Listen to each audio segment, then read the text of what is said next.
नमस्कार सभी साथियों को। आपका पुनः एक बार दीपक लक्ष्य अब चैनल के ऊपर हार्दिक स्वागत अभिनंदन है। आप सभी के बीच में हम महत्वपूर्ण प्रश्नों की श्रृंखला को लेकर उपस्थित हो चुके हैं, जिसमें हम सभी लोग संपूर्ण पाठ्यक्रम से जो है 50 बहुत ही महत्वपूर्ण प्रश्नों की व्याख्या को देखेंगे, समझेंगे, जो आपके लिए आगामी आने वाली सभी प्रतियोगी परीक्षाओं में महत्वपूर्ण साबित होंगे।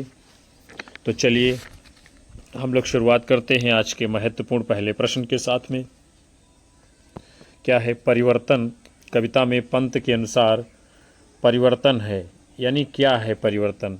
नायक, नर्तक, निदेशक, विदूषक।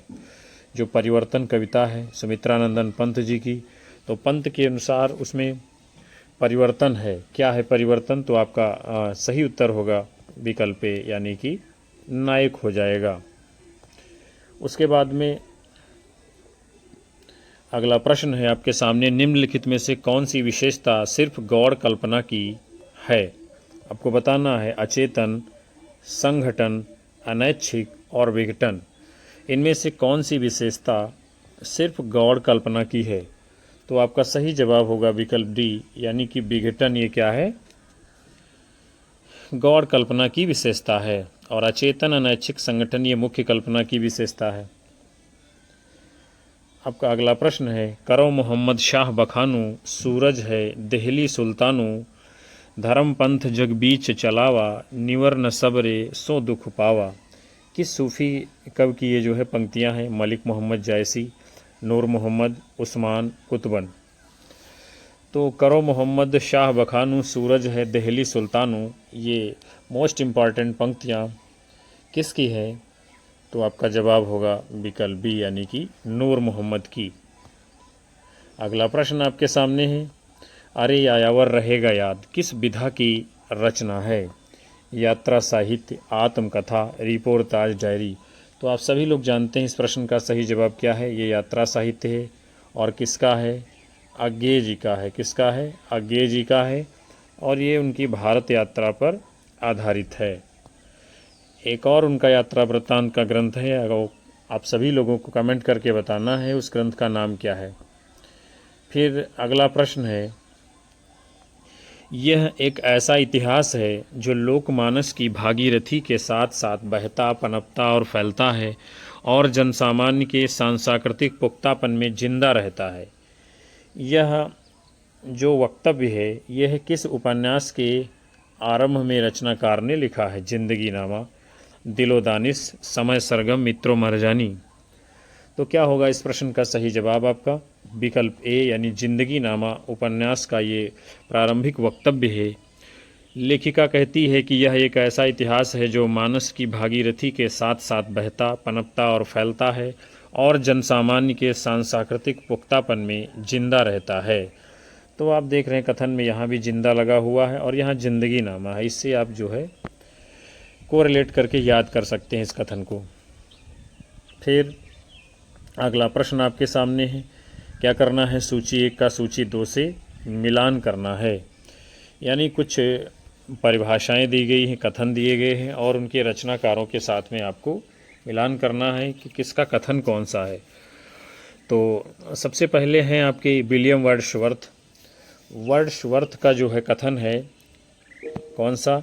गद्य और काव्य की भाषा में भेद नहीं है। ये बात कौन कहता है? विलियम वर्ड्सवर्थ की गद्य और काव्य की भाषा में भेद नहीं है। तो उसके बाद में फिर आपके टी.एस. एलियट हैं। टी.एस. एलियट क्या कहते हैं? सच्ची समालोचना का लक्ष्य कवि नहीं कविता है। एलियट का कथन है कि सच्ची समालोचना का लक्ष्य कवि नहीं कविता है। फिर आई.ए. रिचर्ड्स का कथन है कि मन आवेगों का तंत्र है। फिर कॉलरिज का कथन है कि गौड़ कल्पना वस्तु और रूप में संगत स्थापित करती है। गौड़ कल्पना वस्तु और रूप में संगत स्थापित करती है। तो ये आपका जो है सही मिलान कर दिया गया है और इसमें कूट आपका विकल्प सी आंसर माना जाएगा। अगला प्रश्न है, परीक्षा गुरु उपन्यास में अध्याय या परिच्छेद के स्थान पर किस शब्द का प्रयोग हुआ है? यानी जो परीक्षा गुरु उपन्यास में उसमें अध्याय और परिच्छेद के स्थान पर किसका प्रयोग किया गया है? अनुच्छेद, प्रकरण, सर्ग और काल। तो इसमें जो है किसका प्रयोग हुआ है? प्रकरण का प्रयोग किया गया है। किसका? प्रकरण का प्रयोग किया गया है। फिर इसके बाद में अगला प्रश्न है, युगों के अनवरत प्रवाह में बड़े बड़े साम्राज्य बह गए, संस्कृतियां लुप्त हो गईं, जातियां मिट गईं, संसार में अनेक असंभव परिवर्तन संभव हो गए, परंतु भारतीय स्त्रियों के ललाट में विधि की वज्र लेखनी से अंकित अदृष्ट लिपि नहीं धुल सकी। ये जो है कथन है किस रचनाकार का है, ये जो है बताना है। तो सुभद्रा कुमारी चौहान, महादेवी वर्मा, हजारी प्रसाद द्विवेदी और भारतेंद्र हरिश्चंद्र। तो ये कथन जो है महादेवी वर्मा का श्रृंखला के कड़ियाँ से लिया गया है। कहाँ से? श्रृंखला की कड़ियाँ से लिया गया है। उसके बाद में अगला प्रश्न है, आवारा मसीहा में शरत चंद्र का जन्म स्थान कहाँ दर्शाया गया है? देवानंदपुर, भागलपुर, बसंतपुर, कृष्णपुर। आवारा मसीहा में शरत चंद्र का जन्म स्थान कहाँ दर्शाया गया है? तो क्या होगा इसका सही उत्तर? आपका जवाब क्या हो जाएगा? तो आपका उत्तर इस प्रश्न के लिए माना जाएगा विकल्प ए, देवानंदपुर। उसके बाद में अगला प्रश्न आपके सामने है, असाध्य वीणा साहित्य साधना की संकेतक है, प्रियंबद की तरह इसकी साधना में क्या है? आत्मान्वेषण करना पड़ता है, परान्वेषण करना पड़ता है, सांस्कृतिक शोध करना पड़ता है, समाज से परांगमुख होना पड़ता है। तो असाध्य वीणा साहित्य साधना की संकेतक है, तो प्रियंबद की तरह इसकी साधना में क्या करना पड़ता है? आत्मा अन्वेषण करना पड़ता है। किसकी कविता है असाध्य वीणा? लंबी कविता है, ये आप सभी लोगों को पता होगी। उसके बाद में अगला प्रश्न है, प्लेटो के निम्नलिखित ग्रंथों में आलोचनात्मक सामग्री की दृष्टि से कौन सा ग्रंथ उपादेय नहीं है? फिलेबुस, फेद्रुम, इयोन, द रिपब्लिक। कुल मिलाकर इसमें पूछा जा रहा है कि इनमें से कौन सा आलोचनात्मक ग्रंथ प्लेटो का नहीं है। तो आपका जवाब होगा आपका विकल्प ए, फिलेबुस। ये जो रचना है ये आलोचनात्मक नहीं है, और फेद्रुस, द रिपब्लिक, इयोन, ये सब प्लेटो की आलोचनात्मक रचनाएं हैं। फिर अगला प्रश्न आपके सामने है, जैसन कहत बाड़ा जोगी, बैसन बढ़त बाढ़े रोगी, बड़ ससतिया साहिबा राम। ये जो है पद किस आत्मकथा से लिया गया है? मुर्दहिया, तिरस्कृत, हादसे, आप हुदरी। तो ये कहाँ से लिया गया है? जैसन कहत बाड़ा जोगी, बैसन बढ़त बाड़े रोगी।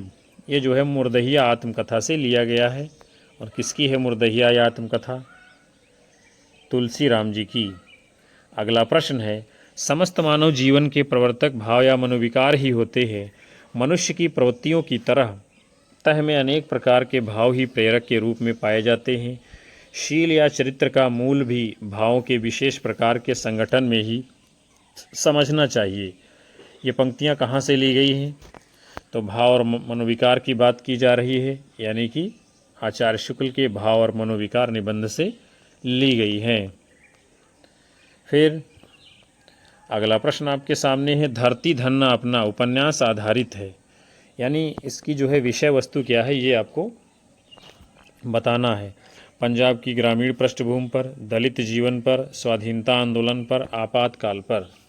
धरती धन्ना अपना ये जो उपन्यास है इसका यानी कथानक विषय वस्तु क्या है? तो वह आपका पंजाब की पृष्ठभूमि है, और उसके साथ साथ में क्या है? दलित जीवन है। यानी ए और बी दो बातें इस प्रश्न के विषय में सहित हैं। पंजाब की ग्रामीण पृष्ठभूमि, दलित जीवन दोनों का चित्रण इसमें किया गया है। ए बी किस में है? विकल्प सी में आपका ये जवाब माना जाएगा। फिर अगला प्रश्न है, सूची 1 का मिलान सूची 2 से करना है। यानी क्या है? उपन्यास दिए गए हैं और उनके पात्र हैं, उसके साथ में आपको क्या करना है? मिलान करना है। तो परीक्षा गुरु में कौन सा पात्र है? लाला मदन मोहन है। देवरानी जेठानी की कहानी का पात्र कौन सा है? सर्वसुख बनिया है। शेखर एक जीवनी में कौन है? तो वो आपकी शारदा है। और गोदान में कौन है? गोविंदी है। तो ये आपका सही मिलान हो गया है। और आपका कूट इसमें कौन सा सही हो जाएगा? जो नहीं दिया गया है लेकिन आपका मिलान कर दिया गया है। फिर अगला प्रश्न आपके सामने है, निम्नलिखित अस्तित्ववादी चिंतकों में किसने सुपरमैन की कल्पना की है? यानी ये सभी कैसे चिंतक हैं? अस्तित्ववादी हैं। और सुपरमैन की कल्पना किसने की है? Kierkegaard, Sartre, Friedrich Nietzsche, Albert Camus.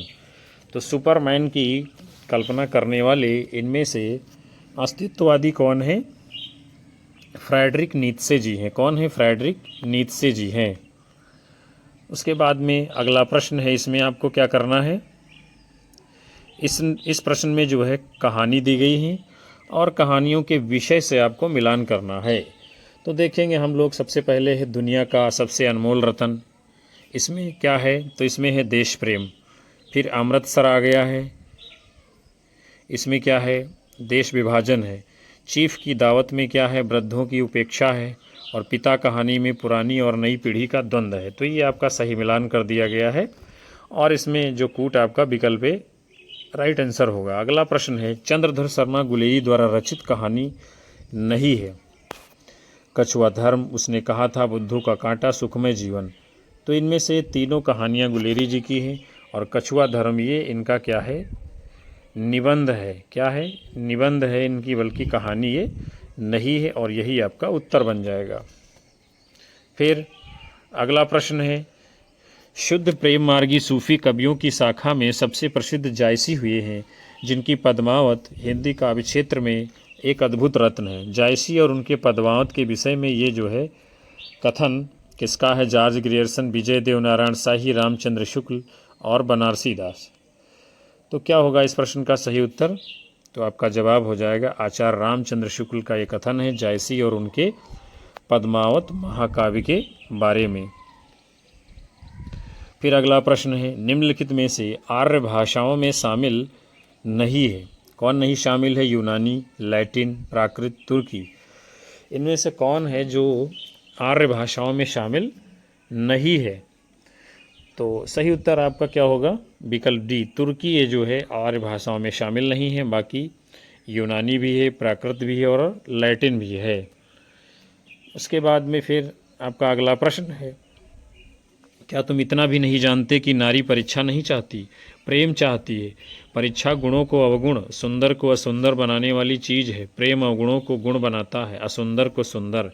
उपयुक्त संवाद गोदान के किस पात्र के मध्य हुआ है? मालती और मेहता, धनिया और होरी, झुनिया और गोबर, गोविंदी और खन्ना। तो शानदार ये प्रश्न आप सभी के सामने है। तो ये सबसे पहली बात क्या है? गोदान उपन्यास का कथन है, किसके मध्य हुआ है? तो मालती और मेहता के मध्य में ये संवाद हुआ है। मालती क्या है? मेहता से कहती है, क्या तुम इतना भी नहीं जानते कि नारी परीक्षा नहीं चाहती, प्रेम चाहती है। परीक्षा गुणों को अवगुण, सुंदर को असुंदर बनाने वाली चीज है। प्रेम अवगुणों को गुण बनाता है, सुंदर को सुंदर। फिर उसके बाद में अगला प्रश्न आपके सामने है, इनमें से भिखारी दास की रचनाएं कौन सी हैं? काव्य निर्णय, श्रृंगार निर्णय, अंग दर्पण, रस पीयूष निधि। तो काव्य निर्णय भी है भिखारी दास की, श्रृंगार निर्णय भी है, यानी ए और सी, अर्थात विकल्प ए आपका उत्तर हो जाएगा। अंग दर्पण रसलीन की है। रस पीयूष निधि जो है ये तोष की रचना है। किसकी है? तोष की है और ये रसलीन की रचना है। उसके बाद में फिर अगला प्रश्न आपके सामने है, इसमें क्या किया गया है? प्रकाशन वर्ष की दृष्टि जो है इसमें पूछा जा रहा है, निम्नलिखित काव्य संग्रहों का सही अनुक्रम कौन सा है?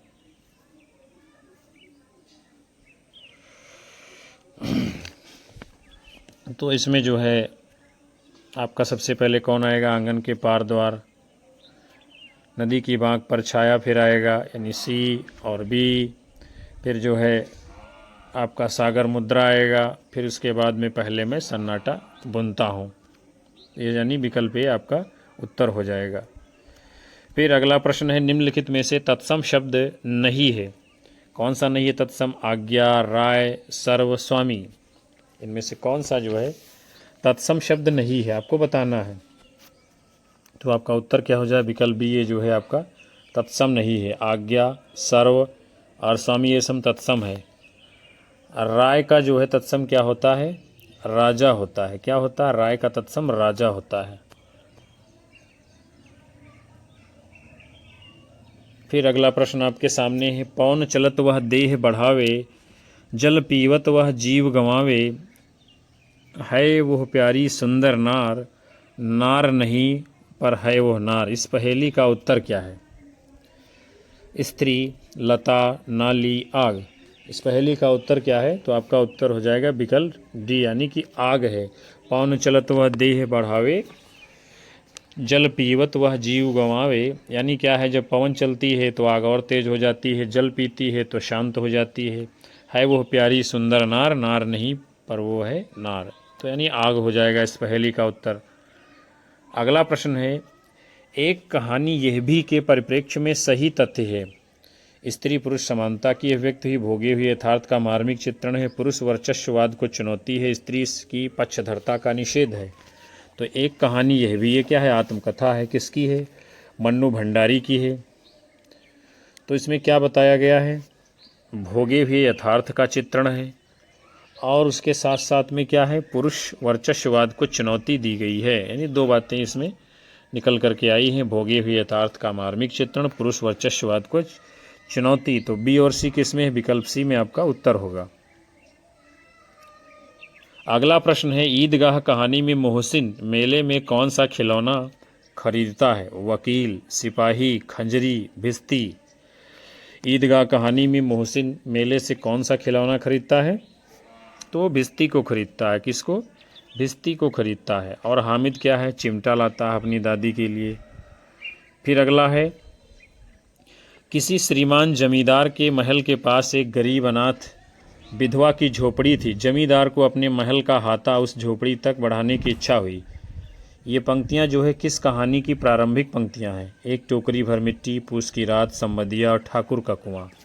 तो आप सभी लोग इस कहानी को पढ़े होंगे और आपको पता होगा कि ये किस कहानी की प्रारंभिक पंक्तियां हैं। तो आपका उत्तर होगा एक टोकरी भर मिट्टी।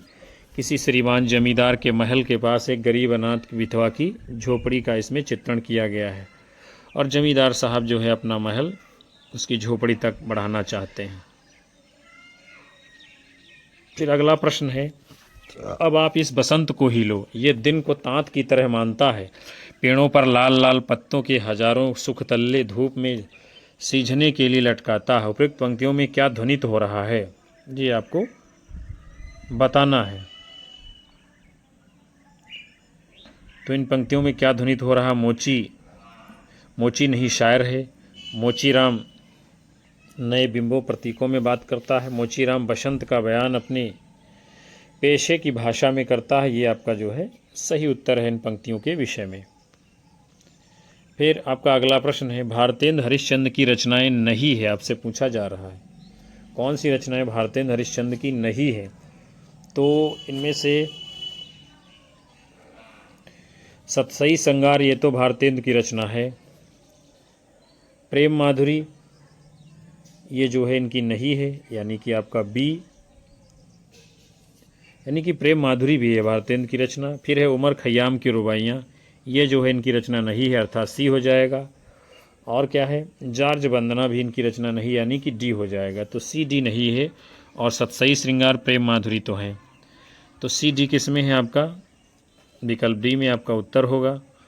अगला प्रश्न है, क्यों पले पीस कर किसी को तू, है बहुत पॉलिसी बुरी तेरी, हम रहे चाहते पटाना ही, पेट तुझसे पटी नहीं मेरी।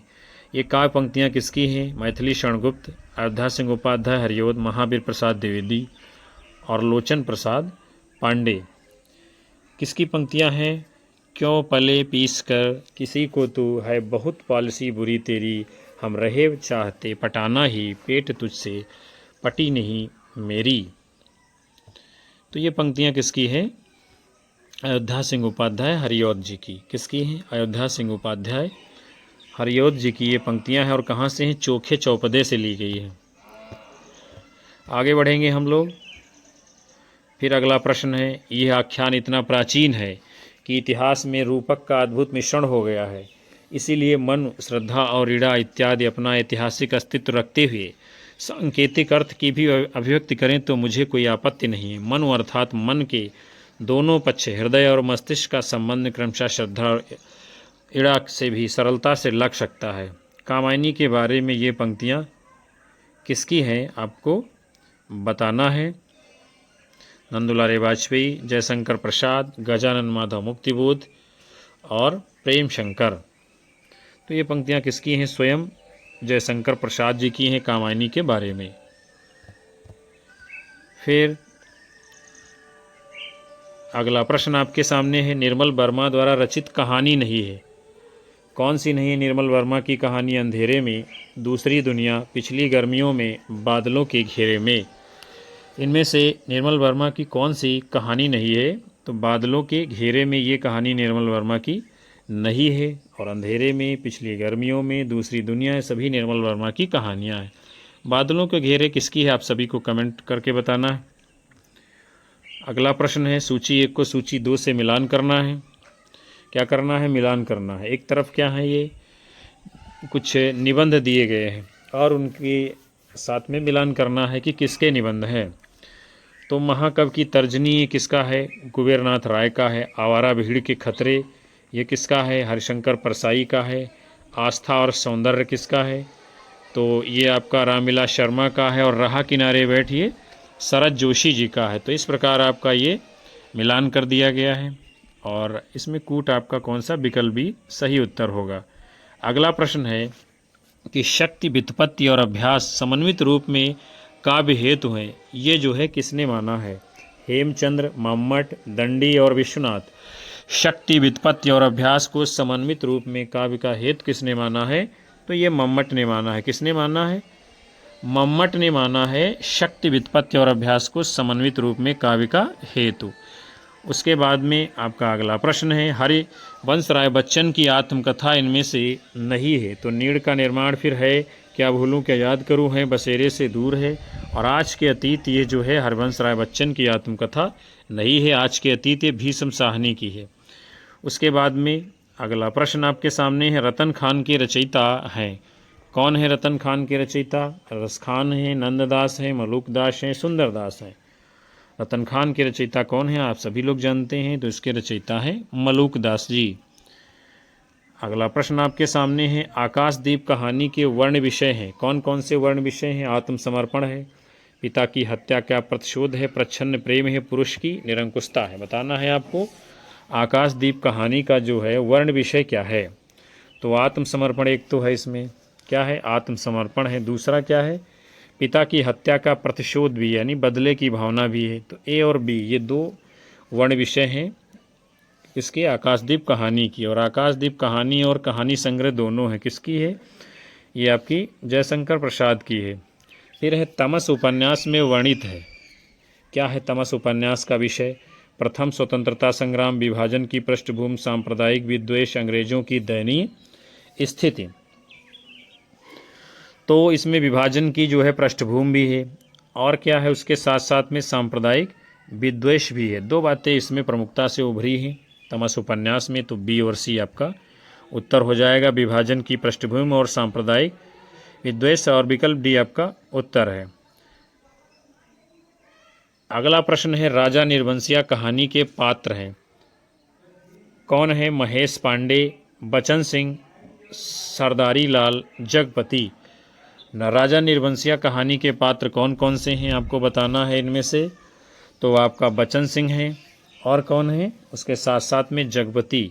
ये दोनों जो है इस राजा निर्वंशिया कहानी के प्रमुख पात्र हैं। तो बी और डी आपका विकल्प बी में है, ये आपका उत्तर होगा।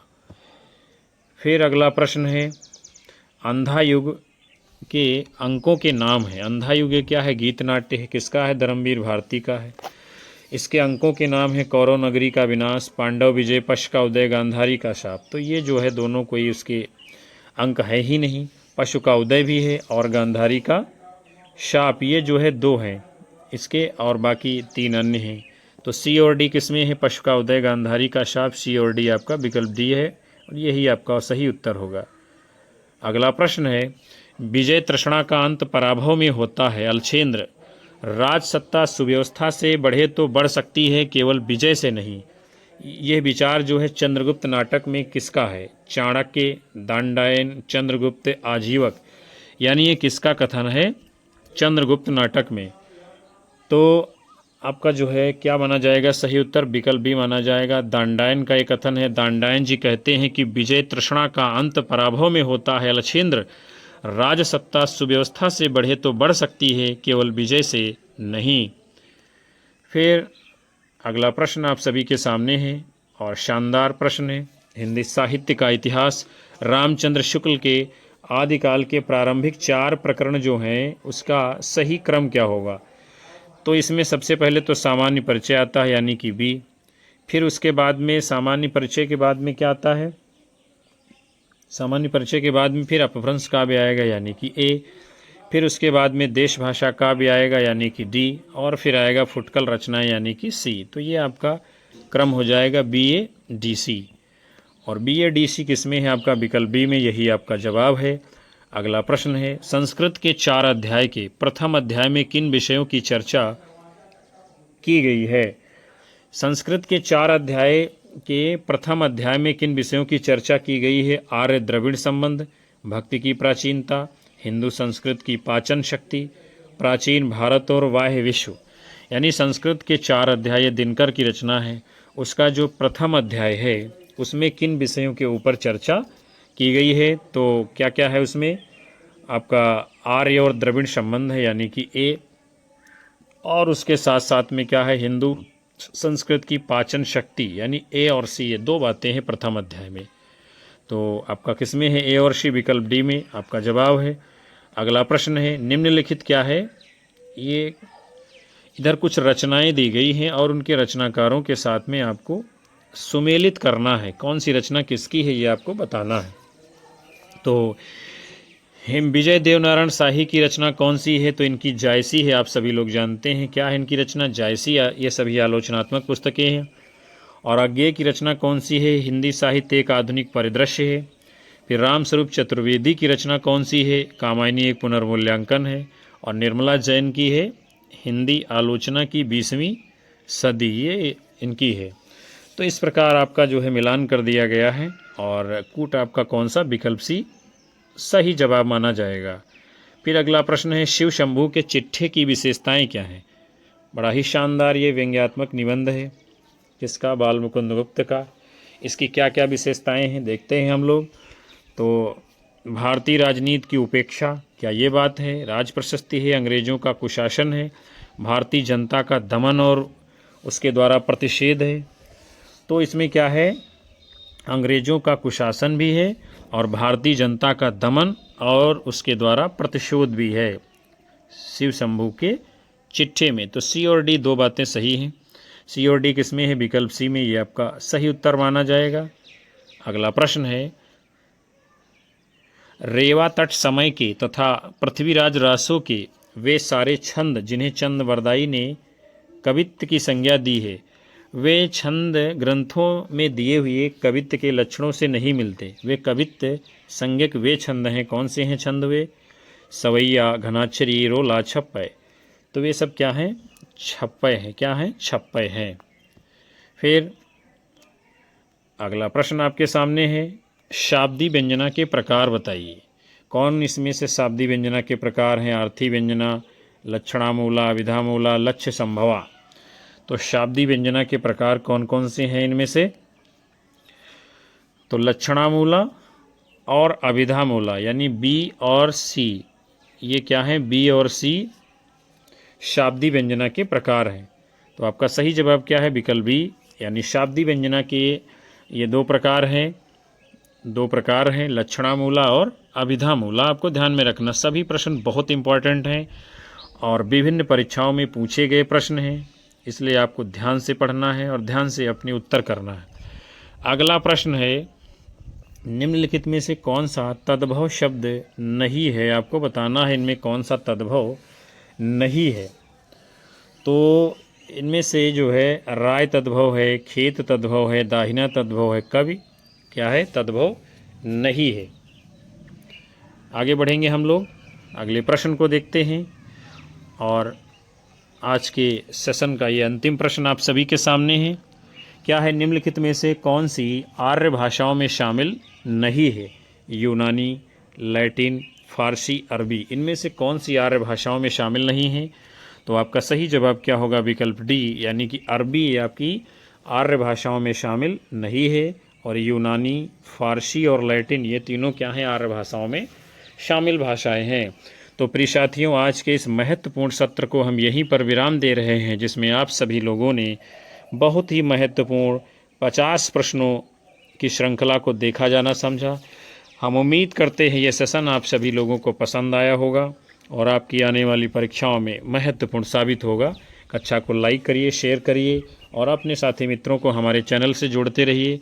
आप सभी का प्यार मिलता रहेगा और हम ऐसी ही लगातार कक्षाएं आप तक भेजते रहेंगे। मिलते हैं आपको अगले मॉडल पेपर में, तब तक के लिए नमस्कार।